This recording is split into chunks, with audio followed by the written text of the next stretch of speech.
Oliver, tita, huwag niyo naman pong abusuhin si Sir Eduardo. Anong kinukuda-kuda mo dyan? Ang sa akin lang naman po, maawa naman po kayo sa kanya. Hoy! Aileen, huwag ka nga magmalinis. Anong pinagsasabi mo, maawa naman kayo sa kanya? Eh, kasama ka nga sa planong ito eh. Tita, bakit di ba ako minamadaling umuwi? Kinakausap ko po si Don Eduardo. May pagbabago sa plano natin. Talaga po? Hindi na natin siya i-blackmail? Si Oliver na ang magpapanggap bilang apo ni Eduardo. Bakit kailangan may magpanggap? Eh dahil mas malaking pera ang kapalit nito. Milyon, Aileen, milyon! At may tutulong sa atin. Sino po?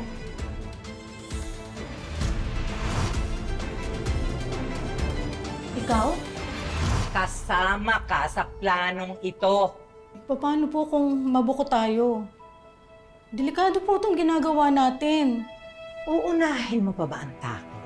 Eh kumakalam ng mga sikmura natin. Basta, sumunod ka na lang sa pinag-uutos sa'yo at huwag mo akong suwagin. Pinapaalala ko sa'yo na kung hindi kita kinupkop nung mamasakar ang buong pamilya ni Eduardo, eh pati ikaw, patay na rin. Huwag ka na mag-inarte, Ate Aileen. Alam mo ba kung magkano ang bibigay sa atin dito? 1,000,000. Bigay na sila ng 100,000. Sa susunod na linggo ang 300.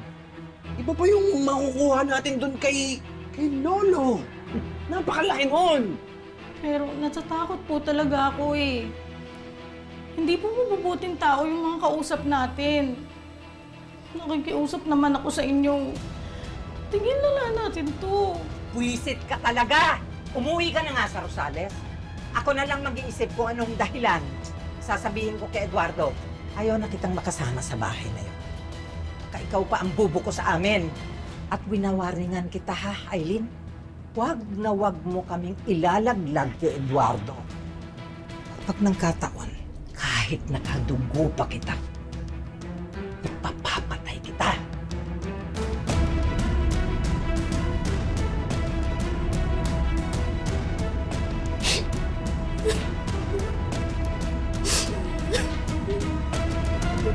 Napakabuti talaga ni Sir Eduardo sa'yo tsaka sa pamilya mo, no? Biruin mo, inalok pa kayo na tumira dito kasama yung apo niya? Oo nga, boy. Kaya nga nahihiya ako sa kanya eh. Palagi siya nakasuporta sa akin. Mula nung first day hanggang last day ng campaign, nakaalalay pa rin siya sa akin. Boy, apo na kasi yung turing niya sa'yo. Sana nga ikaw na lang talaga yung apo niya eh. Kaso nga, hindi kami magkadugo. Buti nga si Sir Mayor, nahanap niya na ang tunay niyang apo. Boy, ako kaya? Kailan ko kaya mahanap ang tunay kong pamilya? Huwag ka mawala ng pag-asa. Isipin mo si Sir Eduardo nga eh. After 25 years, doon niya lang nakita yung apo niya. Natiwala lang, boy. Ready ka na? Okay naman. Ako na lang ba hinihintay ninyo? Sila Juday, mga kapatid mo, asan na? Nauna na po sila sa plaza, kasama si Kuya Julio. Ano, excited ka na? Siyempre naman po, Sir Mayor. Kaya lang, kinakabahan ako. Kasi, meron pang meeting de avance. Tapos, ilang araw na lang, botohan na. Huwag kang kakabahan. Nandito kaming lahat sa likod mo. Paano, let's go. Tara. Tara po. Ay, Oh, Guada. sir!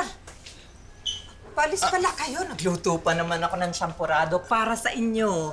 Salamat na lang, Guada.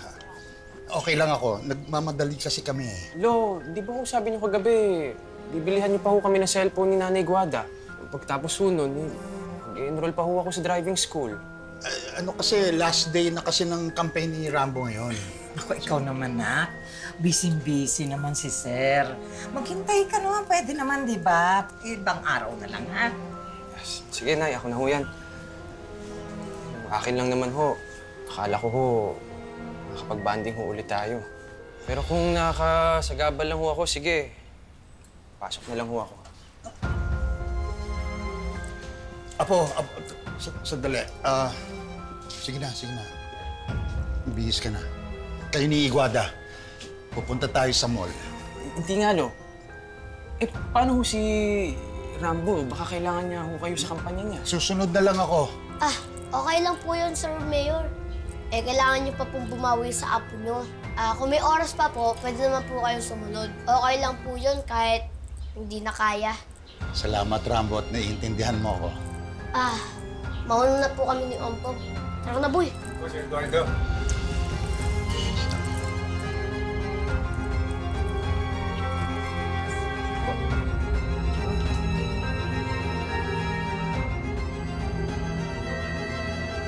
Ama, nagpapasalamat po ako.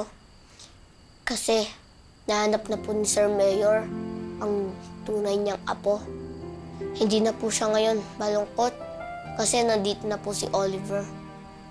Ama, sana po tulungan niyo po akong mahanap ang totoo kong pamilya para masagot na po lahat ng tanong na gumugol sa isip ko.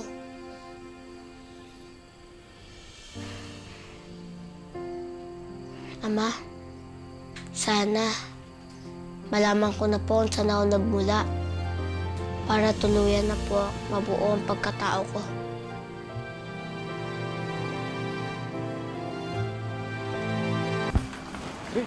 Lo, grabe ho itong cellphone na binigay niyo sa amin ni Iguada. Eh, katumbas na ho ng isang motor to eh.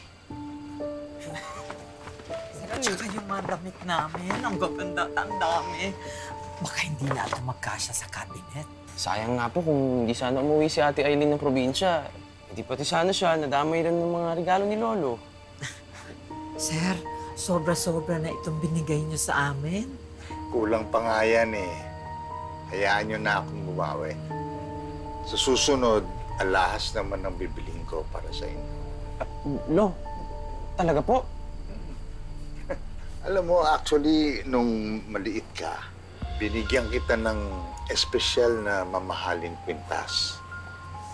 Pinasadya ko pa nga yung design na yun eh. Suot-suot mo yun nung nawala ka.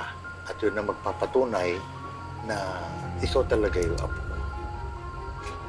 Guada, nasan nga pala yung kwintas na yun?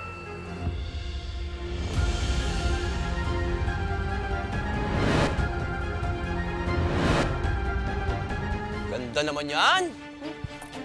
Sino nagbigay sa ito? Si Lolo? Hindi yan ang galing kay Sir Mayor. Siguraduhin mo lang. Ano na nga yan? Abulin mo doon! Abangan mo na lang kung paano kita ilalampaso sa kahiyan. Oh, ano? Huwag ka nang umasang mananalo ka. Mabibigo ka na. Ano ng balita? Eh na nag-pay off din yung pamumudmud natin ng 3 million pesos sa mga tao para bilhin yung boto nila. Tambak ni Jerry si Rambo.